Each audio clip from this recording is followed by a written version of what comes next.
கனமழையால் விழுப்புரம் மற்றும் தென் மாவட்டங்களுக்கு செல்லும் ரயில்கள் ரத்து காரணமாக கூடுதல் பேருந்துகள் இயக்கப்படுகின்றன. தொடர் கனமழை காரணமாக பல்வேறு பகுதிகளில் தண்டவாளங்களில் வெள்ளம் சூழ்ந்துள்ளதால் தற்பொழுது ரயில்கள் ரத்து செய்யப்பட்டிருக்கிறது. ரயில்களில் முன்பதிவு செய்த பயணிகளை சொந்த ஊர்களுக்கு அழைத்து செல்ல சிறப்பு பேருந்துகள் இயக்கம் செய்யப்பட்டிருக்கிறது. இதனால் விழுப்புரத்திலிருந்து சென்னைக்கு 40 பேருந்துகள் கூடுதலாக இயக்கப்படுவதால் பயணிகள் சிரமமின்றி பயணிக்க ஏற்பாடுகள் செய்யப்பட்டிருக்கிறது. தென் மாவட்டங்களுக்கு தேவைப்படும் அளவிற்கு பேருந்துகள் இயக்கப்படுவதாகவும் தற்பொழுது தகவல்கள் தெரிவிக்கின்றன. முன்பதிவு செய்யப்பட்ட ரயில் பயணிகளின் தரவுகள் சேகரிக்கப்பட்டு ரயில்கள் இயக்கம் தற்பொழுது அமைச்சர் சிவசங்கர் தெரிவித்திருக்கிறார்.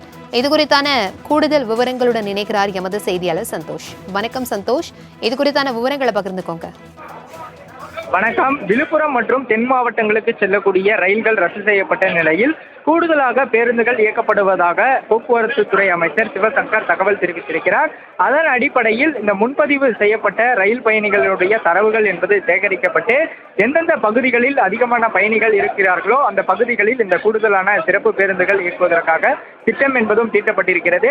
தற்போது வரையிலுமே விழுப்புரத்திலிருந்து சென்னைக்கு வரக்கூடிய பயணிகளின் ஏதுவாக 40 பேருந்துகள் இயக்கப்படுவதாகவும் தெரிவித்திருக்கின்றனர். அது மட்டுமல்லாமல் தென் மாவட்டங்களுக்கு இயக்கக்கூடிய அந்த மதுரை, திருச்சி போன்ற பெருநகரங்களில் இருந்து வரக்கூடிய பேருந்துகள் பயணிகளின் வசதிகளுக்காக தேவைப்பட்டால் அதிகப்படியான பேருந்துகள் இயக்குவதற்கான வழிவகை செய்யப்படும் என்றும் தெரிவித்திருக்கின்றனர். ரயில்களினுடைய ரத்து என்பது அதிகரித்தே காணப்படுகிறது. தற்போது வரையிலுமே மேலும் 3 ரயில்கள் என்பது எழும்பூருக்கு வரக்கூடிய ரயில்கள் ரத்து செய்யப்படுவதாக தெற்கு ரயில்வே விளக்கம் அளித்திருக்கக்கூடிய நிலையில் அதன் அடிப்படையிலும் கூடுதலான பயணிகள் என்பது அதிக அளவு பேருந்தை பயன்படுத்துவதற்கான வாய்ப்பு சூழல் என்பது ஏற்பட்டிருப்பதால் இந்த பேருந்துகளை பயன்படுத்திக் கொள்ளுமாறும் தற்போது போக்குவரத்து துறை அமைச்சர் சிவசங்கர் தெரிவித்திருப்பதும் குறிப்பிடத்தக்கது. அது மட்டுமல்லாமல் தருமபுரி மற்றும் திருவண்ணாமலை உள்ளிட்ட பல்வேறு பகுதிகளில் இந்த கனமழை கொட்டி தீர்த்ததன் அடிப்படையில் பாதிப்பு அடைந்த பொதுமக்களுக்கு ஏதுவாக தேவைப்பட்டால் அந்த பகுதிகளிலும் கூடுதலான பேருந்துகள் இயக்கப்படுவதாக தகவல் தெரிவித்திருப்பதும் குறிப்பிடத்தக்கது.